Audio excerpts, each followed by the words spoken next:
Brajajana Ranjana Yashodanandana Brajajana Ranjana Yashodanandana Brajajana Ranjana Yashodanandana Brajajana Ranjana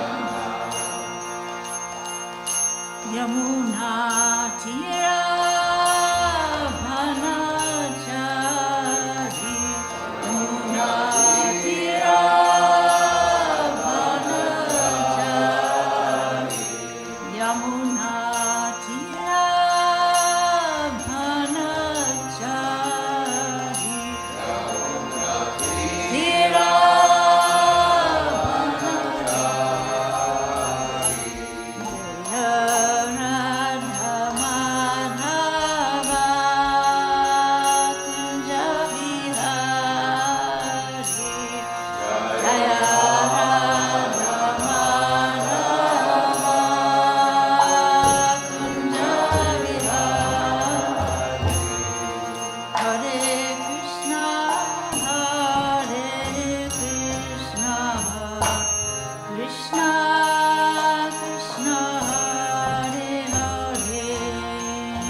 Astutara Sata Shishiman Shilavai Charana Ravinda Bhaktivedanta Goswami Maharaj Prabhupada Ki Anantakoti Vaishnavinda ki jai. Namacharya Srila Haridas Thakur ki jai. Brahmsakaho Shri Krishna Chaitanya Prabhu Nityananda Shri Advaita Gadadhar Shri Vasari Gaur Bhaktivedanta ki jai.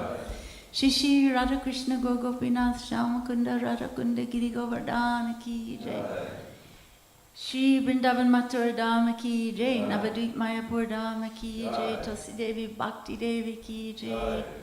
Shri Harinam Sankirtan ki jai. Book distribution ki jai. All glories to the assembled devotees. All glories to the assembled devotees. All glories to the assembled devotees. All glories to Shri Guru and Shri Gauranga. All glories to Srila Prabhupada.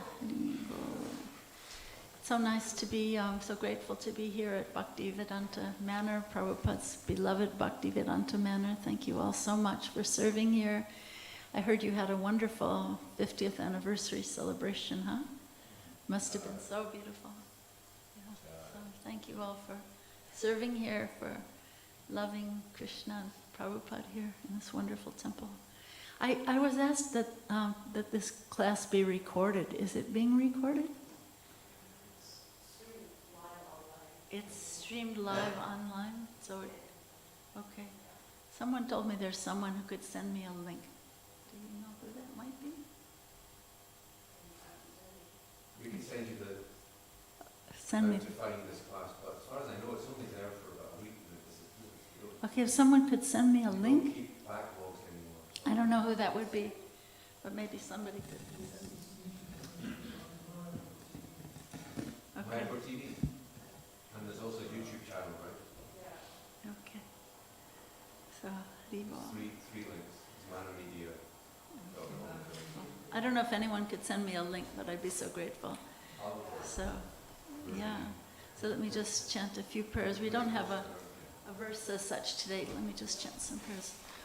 Om Agyana Timarandasya Gyananjana Salakaya Chaksun Militam Yena Tasmai Shri Gurave Namaha Shri Chaitanya Manobhistam Tapidam Yena Bhutale Swayam Rupa Kadamayam Dadati Sapadantikam Namam Vishnu Padaya Krishna Prestaya Bhutale Srimate Bhakti Vedanta Swaminiti Namane Namaste Sarasate Deve Gauravani Pracharine Nivishesha Sanyavadi Paschatya Deshatarane Vanchakapatarubhyascha Kripa Sindhu Vaivacha Patitanam Pavanebhyo Vaishnavebhyo Namo Namaha Jai Shri Krishna Chaitanya Prabhu Nityananda Shri Advaita Gadadhar Shri Vasari Gaura Bhaktivinoda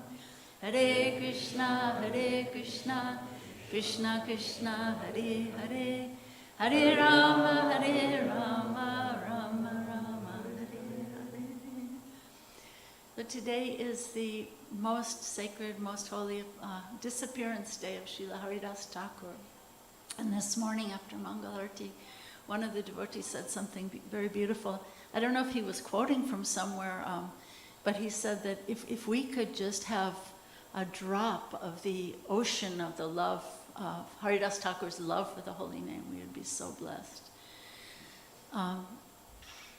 Yesterday was the appearance day of Bhaktivedanta Thakur, and over 100 years ago, Bhaktivedanta Thakur wrote a rhyming couplet in honor of Haridas Thakur, in honor of today. And he said, he must have been feeling separation from Haridas Thakur as he was meditating on these words. It's so beautiful. He says, maybe you've heard this before, written by Srila Bhaktivedanta Thakur. He reasons ill who says that Vaishnavas die when they are living still and sound. The Vaishnava dies to live, and living tries to spread the holy name around. In honor of Disappearance Day of Haridas Thakur. In the Navadvip Mahatma, it says that Srila Haridas Thakur was the combined form of Lord Brahma and Prahlad Maharaj. So Lord Brahma had such a high birth as the most intelligent, smartest guy in the room, right? Most intelligent person in the universe.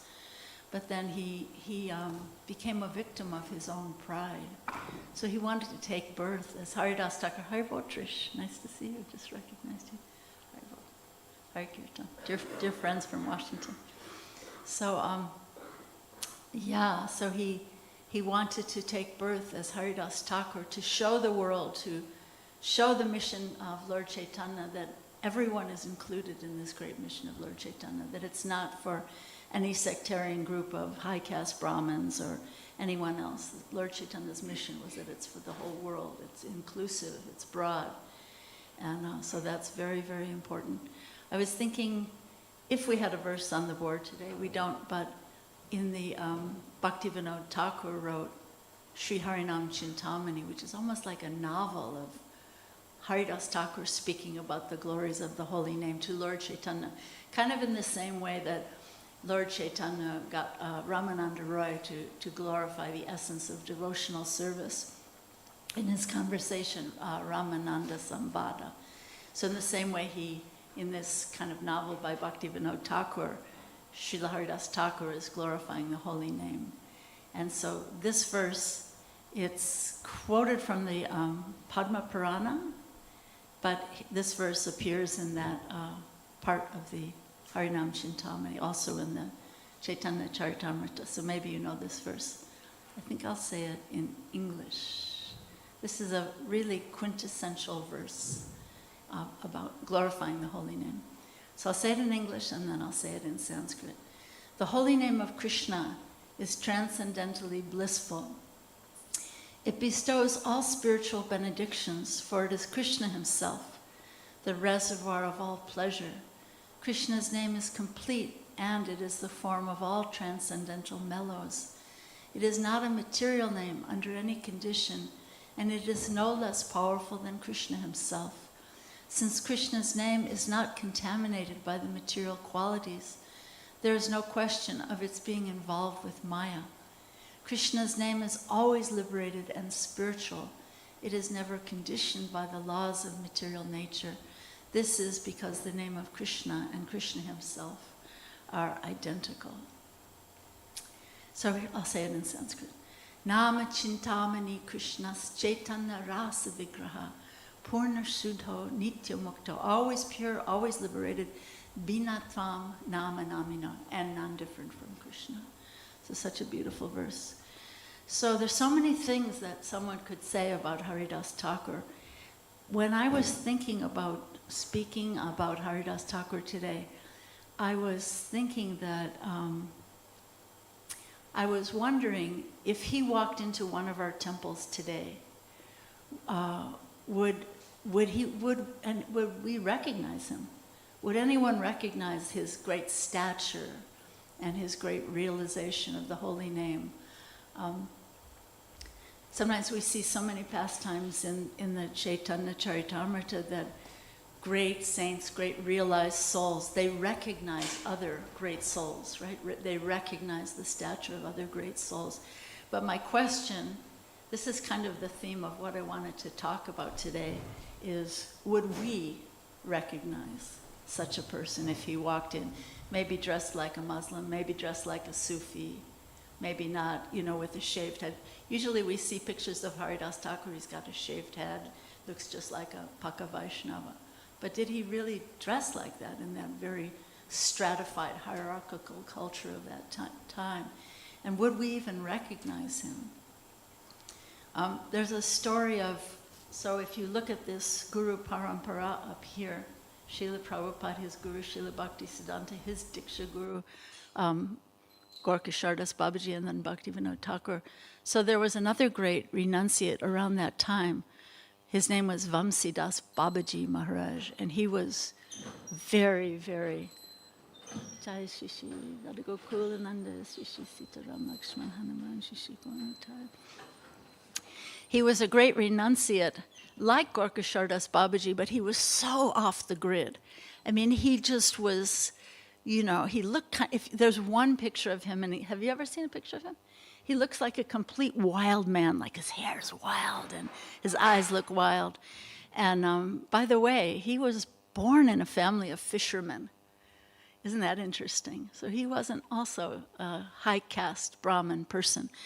But he could recognize when he was, they say that when he would see Srila Bhaktisiddhanta Prabhupada's guru, when he would see him coming, he would say, "Oh, a manjari is coming." He said, "Surely Radha will come. Yes, Radha will surely come because the manjari is coming." So my point is that these great souls, they could recognize other great souls. But would we, Would we think, oh, here's a Muslim guy, he'll probably never become a devotee, and, what does he know? I was remembering when Bhakti Tirtha Swami first came to the temple in New York. The temple at that time was in Brooklyn. And most of the devotees kind of neglected him and just kind of treated him in a racist sort of a way. He was became one of the great leaders of the Krishna consciousness movement, a great renunciate sannyasis. But most of the devotees in New York thought, yeah, who is this? He's kind of a flamboyant black guy. He'll never become a devotee. So yeah, would we recognize Haridas Thakur today? Would we recognize a similar great saint if they walked in here today?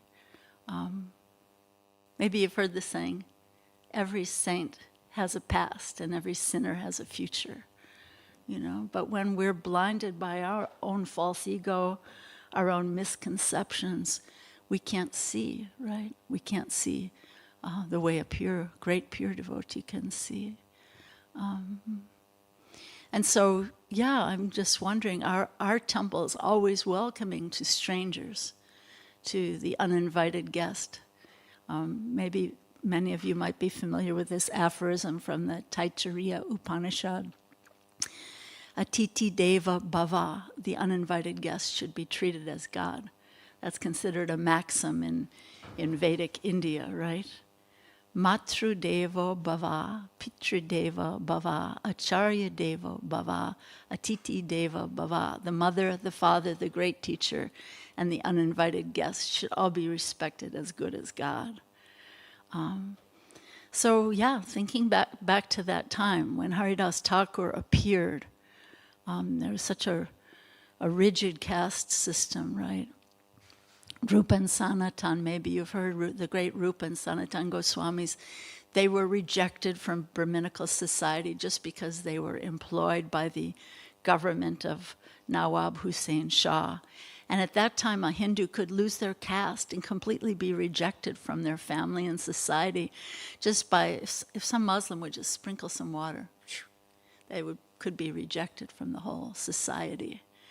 And yet at that time, the great Advaita Acharya recognized the great Haridas Thakur and honored him with the first offering from his father's Shraddha ceremony. So the Shraddha ceremony is a ceremony that's performed after the passing of someone's family members. What time is this class go to? 8:30 or 8:45? 8:30. Okay, not so strict, huh? Okay, so Advaita Acharya was performing the Shraddha ceremony for his deceased father, and the first remnants of prasad at the end of that ceremony are supposed to be given to the most high caste Brahmin in the area. And Advaita Acharya just turned and neglected those high caste Brahmins and gave the first remnants of the Shraddha ceremony to Haridas Thakur. How radical, how revolutionary, how extraordinary that he was so deeply honoring Haridas Thakur and just not conforming to those rigid sectarian rules of society at that time. Lord Chaitanya also honored him, recognized him. He honored Haridas Thakur as the greatest authority on chanting the holy name. Think of how many great devotees there were at that time. So many great realized persons. And yet Lord Chaitanya honored Haridas Thakur as the greatest authority of chanting the holy name. And so, yeah, I just wanted us to kind of think of, on this disappearance day of Haridas Thakur, to think of the context of that time. Here's Lord Chaitanya. He's born, first of all, he's a sannyasi, so he's the highest of the whole social order. And he himself born in a high Brahmin family. And in Puri,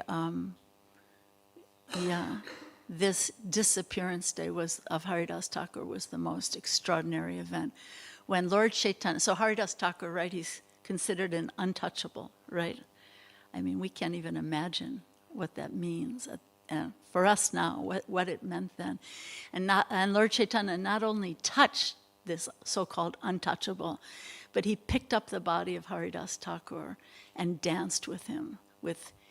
They say in India that nobody really touches a dead body. There's a certain caste of people who touch dead bodies. Like even the lowest people don't touch dead bodies. There's a certain caste for that. And so here's Lord Chaitanya picking him up and dancing with his dead body and placing it in this samadhi. And then Lord Chaitanya is saying that, this seashore has now become a holy pilgrimage because this sea has bathed the sacred body of Haridas Thakur.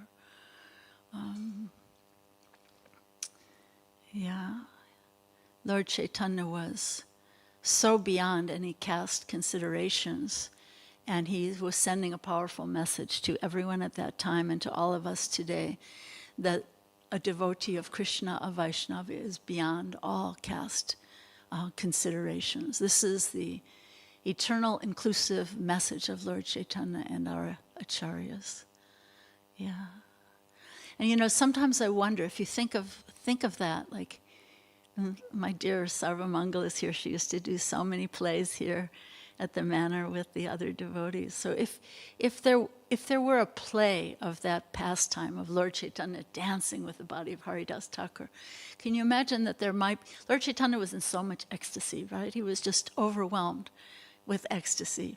And you imagine if it were a play, could there maybe be some outsider standing on the side, like watching this, someone who didn't understand the greatness of Haridas Thakur, maybe standing on the side and just saying, look at this Chaitanya, breaking all the rules of the caste system. What is he doing? He's going to destroy everything.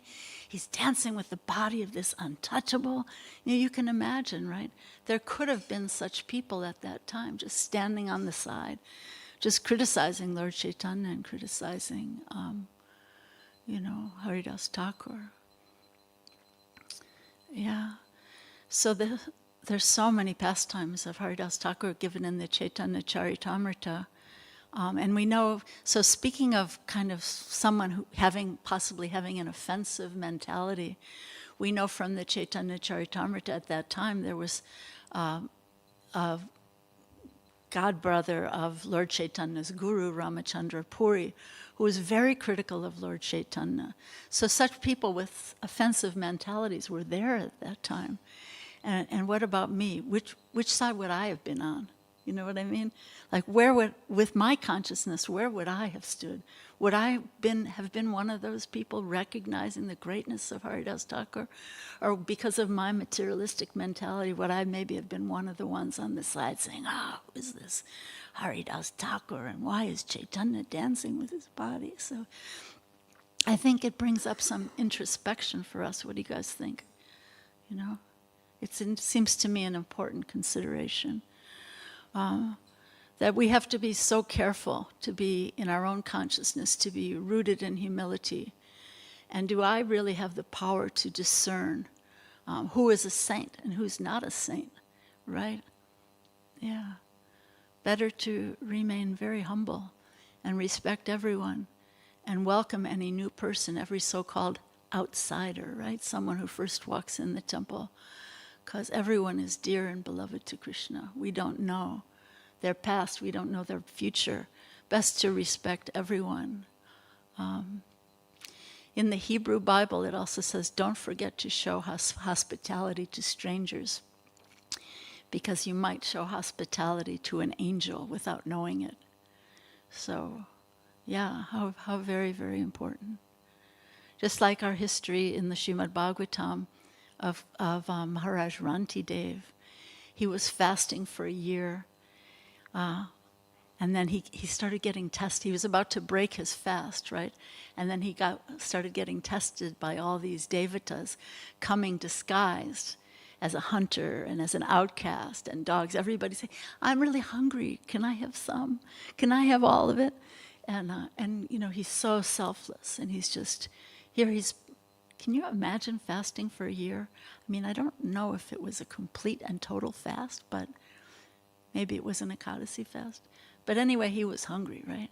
And these devatas disguised as all of these low entities come one after another begging him for his food. And then he's so generous. His heart is so broad, right? So broad-minded without discrimination. And at the end, they all revealed himself and blessed him. So, yeah, that's kind of my point here. Where would I stand? Where would you stand? Something to introspect about, right? So let's go back to the early life, the youth of Haridas Thakur. And it seems to me when I think about the whole life story of Haridas Thakur, it's kind of I would say a dichotomy between those who recognized him as a saint and those who were envious of him. Every story seems to kind of reflect back to that point. That those who are envious of him, who are trying to always tear him down and defame him, and then those who were actually recognized that he was a great saint. So in the beginning, there was this envious ruler. He was ruling the district where Haridas Thakur was living. His name was Ramachandra Khan. And he sent a beautiful, famous prostitute to cause Haridas Thakur to fall down and lose his esteemed reputation. You know, envious people, they can't stand it, right, when someone else is being honored. So he wanted to send this beautiful, beautiful, famous prostitute to make sure that Haridas would lose his big reputation. But so what I'm talking about here, so out of compassion, Haridas, so we're talking about recognizing, right? Recognizing a saintly person, seeing the heart. So here, Haridas himself, he recognized the innocent heart of this prostitute, right? He could see that even though she was a prostitute, her heart was innocent. And he stayed around for 3 days just chanting so that she could hear the holy name from him, and then he blessed her. And she became a great devotee of Krishna, that very prostitute, right? Maybe you all know the story. And at another time, there was an envious Qazi who was, he decreed that Haridas he's defying the rules of the Muslim faith, and he should be beaten in 22 marketplaces. He's betraying Islam. He's taking up this Hindu religion. So he should be beaten for trying to practice what he thought is the religious practice of the Hindus. So then, after beating him again and again and again, the 22 marketplaces, nobody can live through this, right? But then these would-be executioners, they're just getting frustrated, right? Like, why aren't you dying? Can you just please die? Why don't you just die? And if you don't die, then the Qazi's going to accuse us that we haven't really done our job and we're too easy on you, and he's going to want to kill us. So can you just die, please? And then Haridas was like, oh, am I causing you some trouble by not dying? Okay, well, I'll just die then. And so he just went into an ecstatic trance. He fainted. And the guys beating him were like, relief, what a relief. And so they thought he was dead. They threw him in the Ganga, and which is a great insult for a Muslim person to not get a proper Muslim burial. They threw him in the Ganga thinking he died. And but yeah, Haridas was just feeling the pain of those people who were whipping him because he didn't want them to be inconvenienced. He wasn't even feeling his own pain.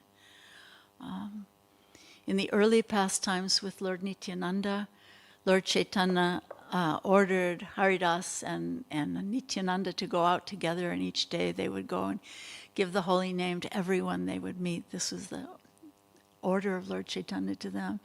And Lord Nityananda had a plan to show Jagai and Madhai extraordinary mercy, right? So Haridas Thakur understood the merciful heart of Nityananda. And when Jagai and Madhai were cursing them in anger, Haridas and Nityananda, they both had to run away to save their lives. Another great play this could be, right? And they're both laughing, right? They're just running away, laughing. And Haridas recognized this pure heart of the young Lord Nityananda, and he's just, again, off the grid. He's going to give his mercy to anyone, and he's going to get us both killed probably here. But in any case, Jagai and Madhai should be saved, right? So then another story about Haridas Thakur. He recognized the pure heart of the young Raghunath Das Goswami, who wasn't a Goswami yet. But Haridas used to come to the home of Raghunath Das Goswami. His father and uncle were big zamindars, or big landholders in that area, very, very immensely wealthy people. And Haridas recognized that young boy and gave him blessings that that would in the future enable Raghunath Das to get the shelter of Lord Nityananda and Lord Chaitanya later in his life. So there was a discourse at the home of this father and uncle. So this father and uncle of Raghunath Das, they were devotees, they were Vaishnavas, but they were kind of materialistic Vaishnavas. They weren't in the mood of renunciation like the other followers of Lord Chaitanya. But they recognized the greatness of Haridas Thakur to some extent. Someone mentioned that Haridas Thakur was chanting 300,000 names of Krishna daily. And at this gathering, everyone was discussing the benefits of chanting the holy name. Was the real benefit getting liberation or getting freed from sinful reactions? So Haridas Thakur, he revealed to everyone in this group that this was also mentioned this morning, someone mentioned when they were talking about Haridas, that the real benefit of chanting the holy name is to awaken ecstatic love for Krishna, beyond liberation, beyond getting free from sinful reactions. Just like the example is given that when the sun rises, before you even see the sun, the darkness is gone. Have you noticed that in the morning? Before you can even see the sun, the darkness is gone. So that's compared to the rising of the holy name in the heart. Those sinful reactions start to get dissipated before ecstatic love is revealed in the heart. So there was one arrogant young man. He was a tax collector who was employed by this Hiranya and Govardhan, who were the father and uncle of Haridas Thakur. So he was very arrogant. He was very, very beautiful. Young guy. His name was Gopal Chakravarti. He was working under them as a tax collector. And he couldn't tolerate Haridas Thakur saying this, that liberation and to get rid of sinful reactions are just sort of byproducts of the holy name. You know, it made him crazy, right? He couldn't tolerate it. And so Haridas was insisting that, yes, this is true. These are just sideline byproducts of chanting the holy name. The real benediction is to awaken ecstatic love. So Gopal started arguing with him.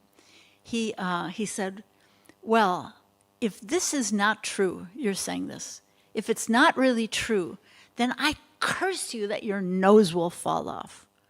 Crazy, right? Ever hear anybody say something like that?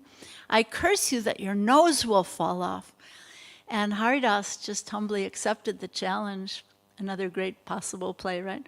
Haridas accepted the challenge and said, yes, he said, if it's not true, I'll cut off my own nose. And then everybody in the assembly was so disturbed that Haridas was insulted.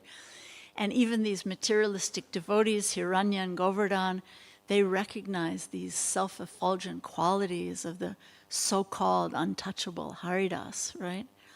And Haridas was just smiling, saying, don't worry, Gopal Chakravarti, he's a mundane logician. And a person like that can't really understand the glories of the holy name. No one can understand the glories of the holy name by logic and argument, right? So we have to look at the character again of Haridas Thakur. He didn't get offended, right? You know, sometimes today in the Krishna consciousness movement, we talk about, like, they read the offenses to the holy name this morning, right? You're not supposed to offend a Vaishnava. But what about getting offended by a Vaishnava? So sometimes you hear, I'm so offended. You know, Haridas wasn't offended. Here he is, he's so humble, his shining self-effulgent character. He didn't get offended as maybe one of us would be in a situation like that. Yeah. So often out of pride or envy, we cause offenses to other people, but maybe just as bad to be offended by somebody over trifles, you know. Remember, Srila Prabhupada went to Butler, Pennsylvania before going to New York, and the family he was supposed to stay with for a month, they were keeping meat in the refrigerator. Sally Agarwal, she had some devotional sense in her heart, and she said, "Oh, Swamiji, this must be so offensive to you to come in. We've just cooked dinner, and the smell of meat is here, and they're keeping meat in the refrigerator, and Prabhupada had a few vegetables he was putting in there." And he just said, you know, he said, yes. He didn't say, yes, I'm so offended. No, Srila Prabhupada said, think nothing of it. Such a classic, nice Mahavakya of Srila Prabhupada. Think nothing of it. It's all right. And he so charmed the heart of Sally Agarwal just being there for a few days in their home. So, yeah. So an undisturbed Vaishnava is Trinadapi Sunichena, just blessing everyone and saying, don't worry that I've been insulted.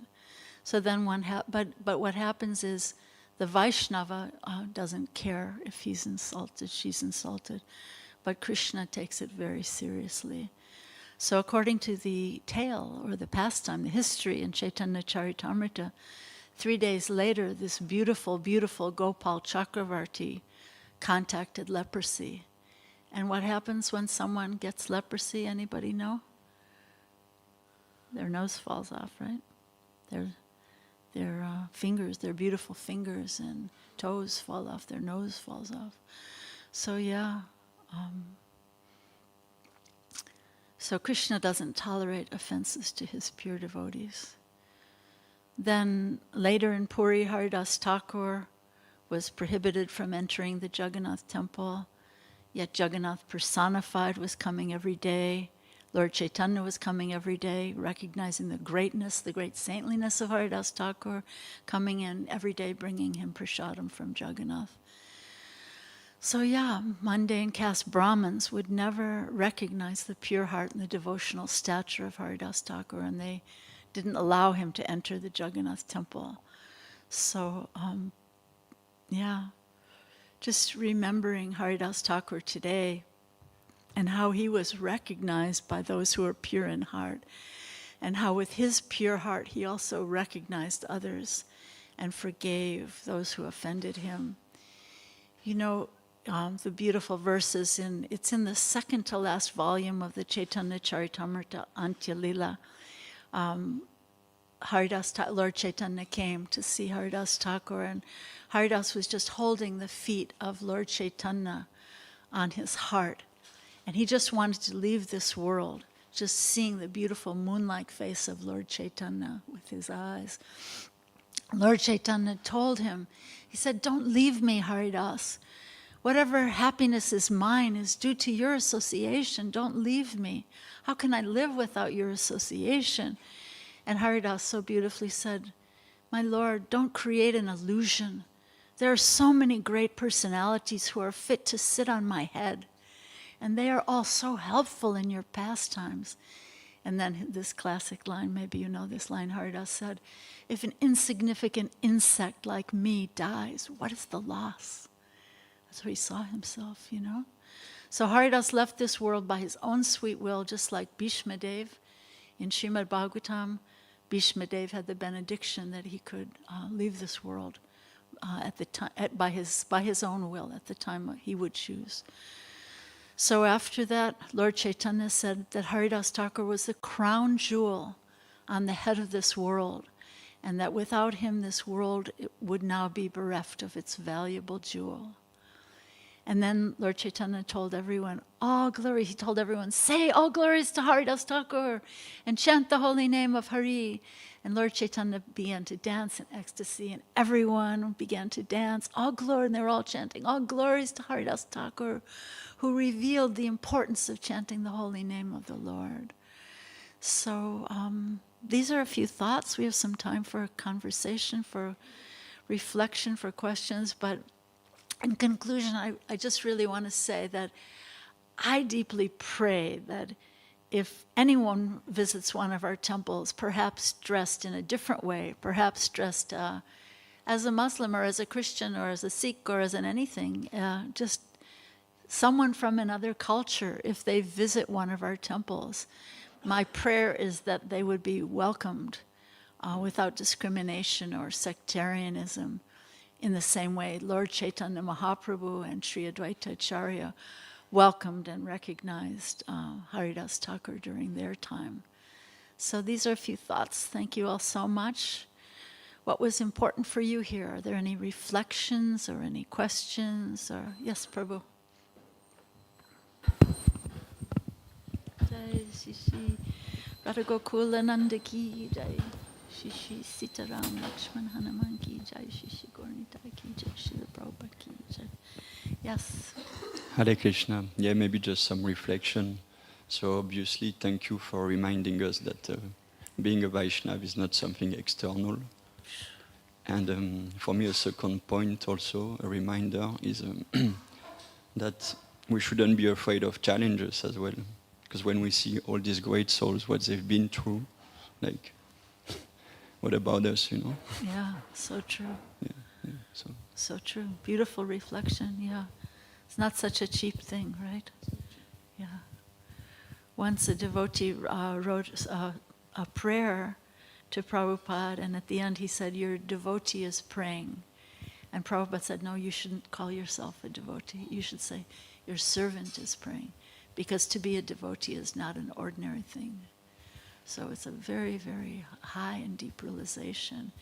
And when we're covered by pride and arrogance, we can't recognize what a Vaishnava is or who a Vaishnava is who might come into our midst, right? You know, so we require that trinadapi sunichena. We require humility to recognize another great soul. So what else? Any other reflections? Or Trish?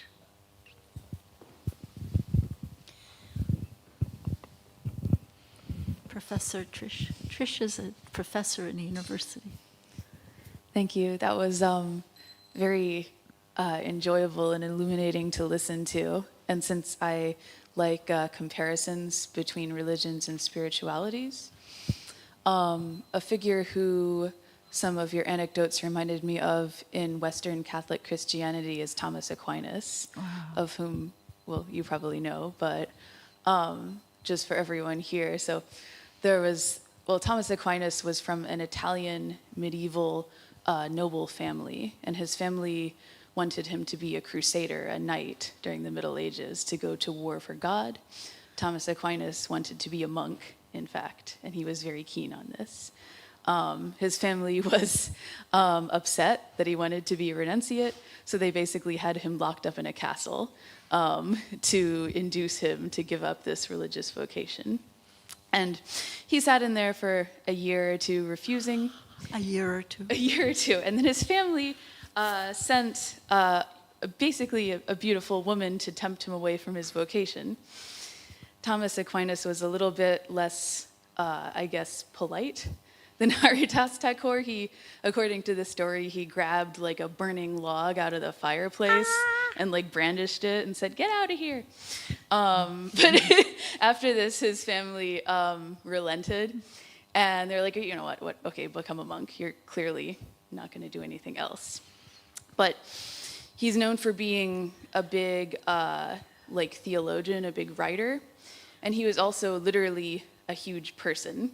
He was very tall, he was very big, you know, and apparently he was this big, kind of not intelligent looking person. And so his classmates, when he started studying theology, called him the dumb ox.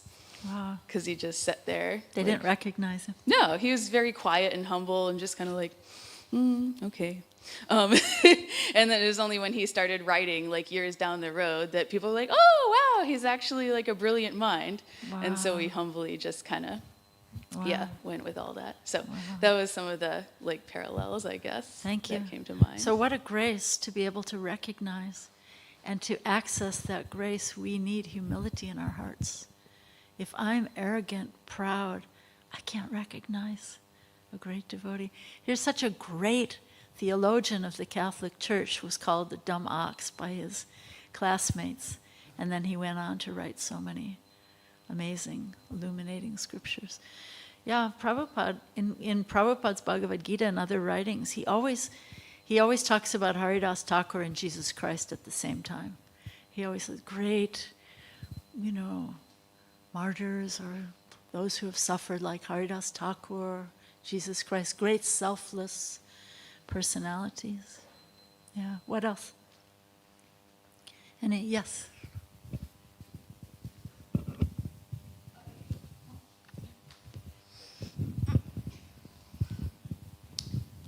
My interest comes from my own studies that I'm doing, and I'd like to know... Which studies?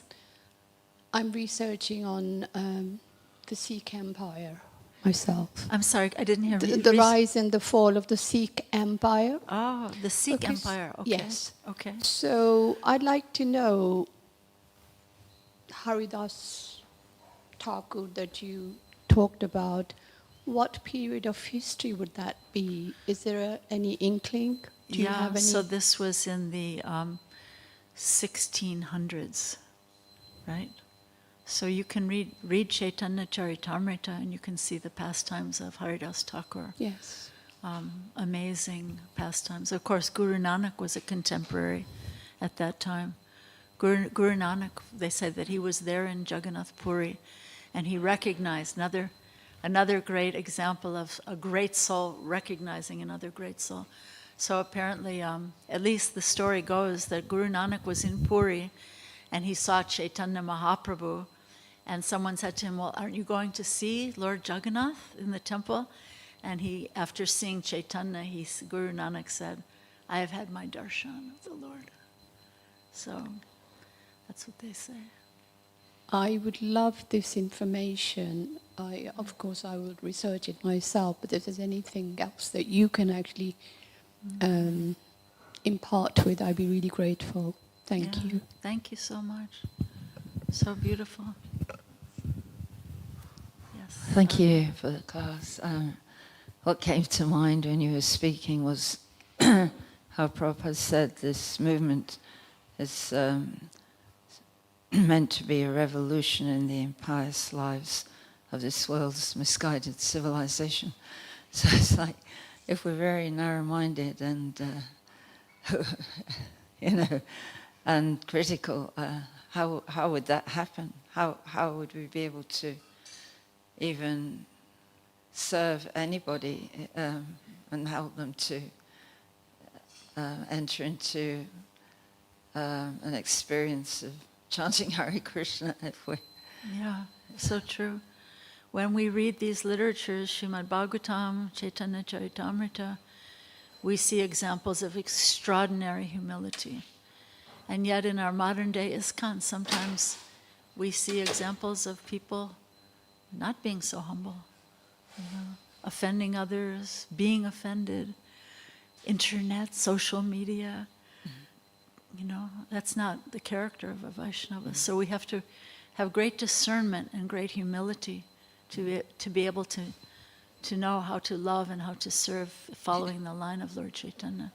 Lord Chaitanya said, I'm not a Brahmin, I'm not a sannyasi. Who am I? I'm a servant of a servant of a servant of the Krishna, who is the maintainer of the gopis. Yeah, right on, thank you. Thank you.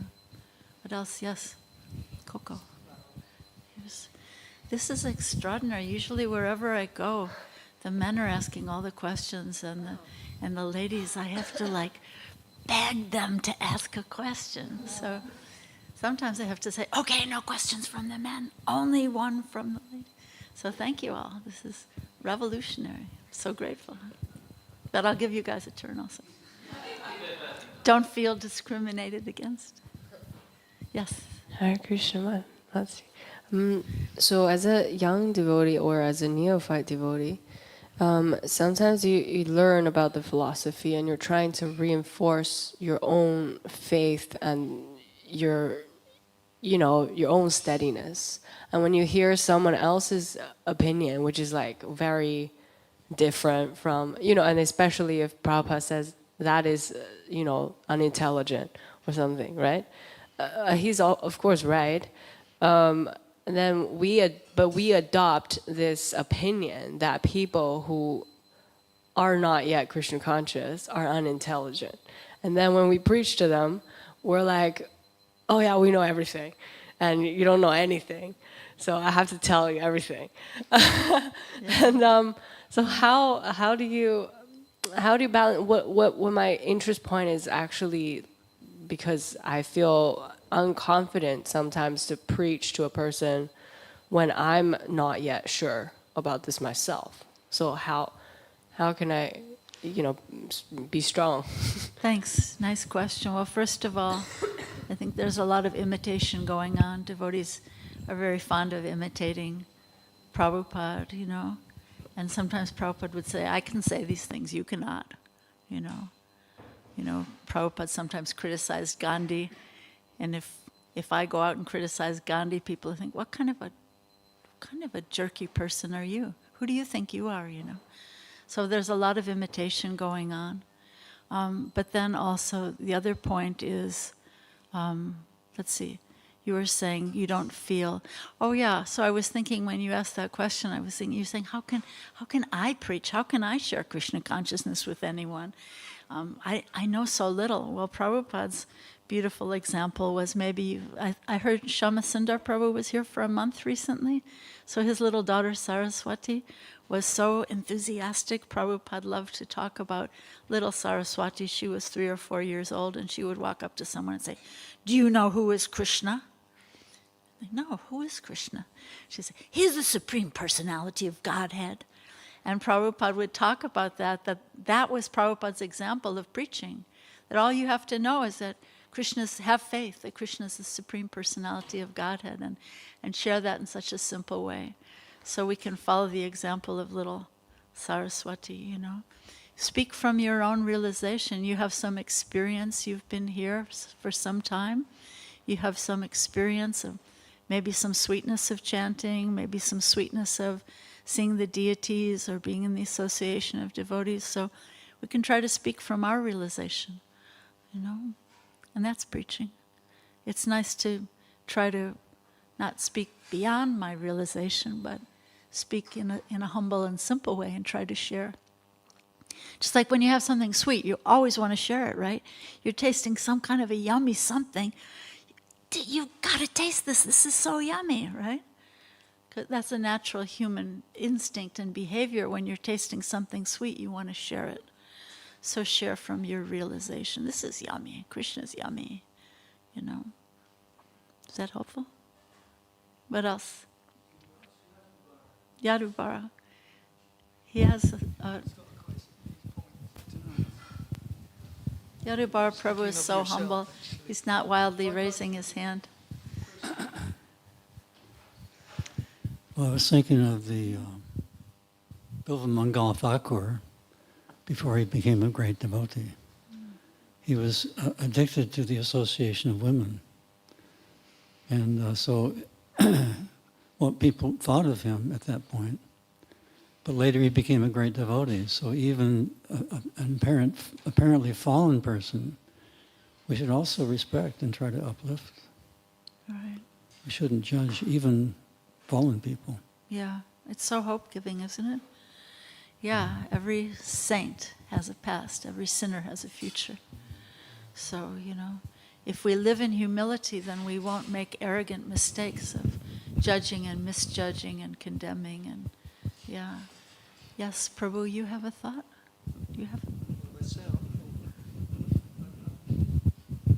And just think about the school program that's here, looking after, under the guise of Hinduism, the children here. They come, I've been given the figures of 11,000 school children come here under the school program, and what they're doing is, some people say, well, we shouldn't be under this guise of Hinduism, but actually, we're getting all these children here, and they're all here in Hare Krishna.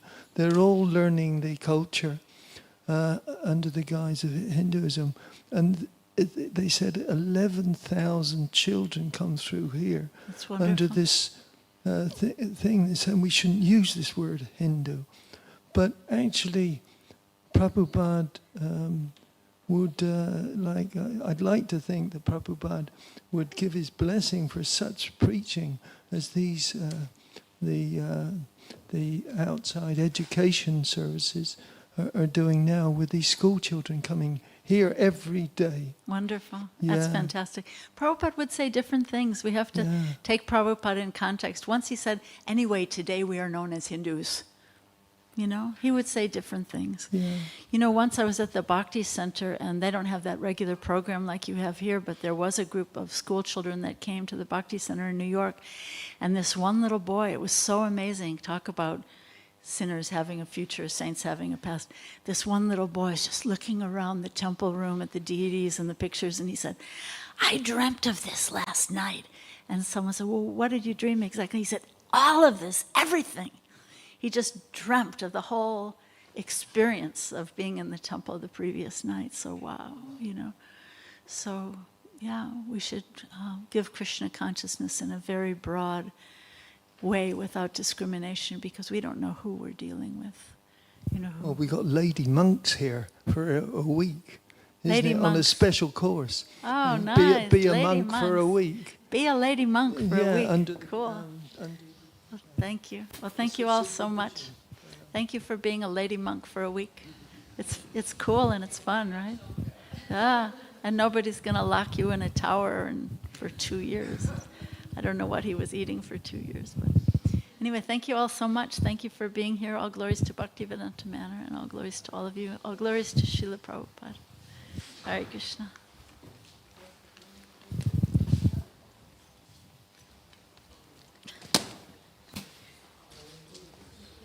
Oh.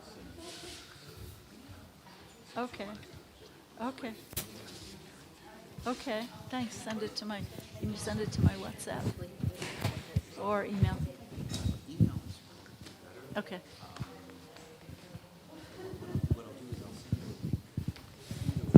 Just keep it really simple because I'm really technologically challenged. Well, I'll send it to you via WhatsApp. With, Okay.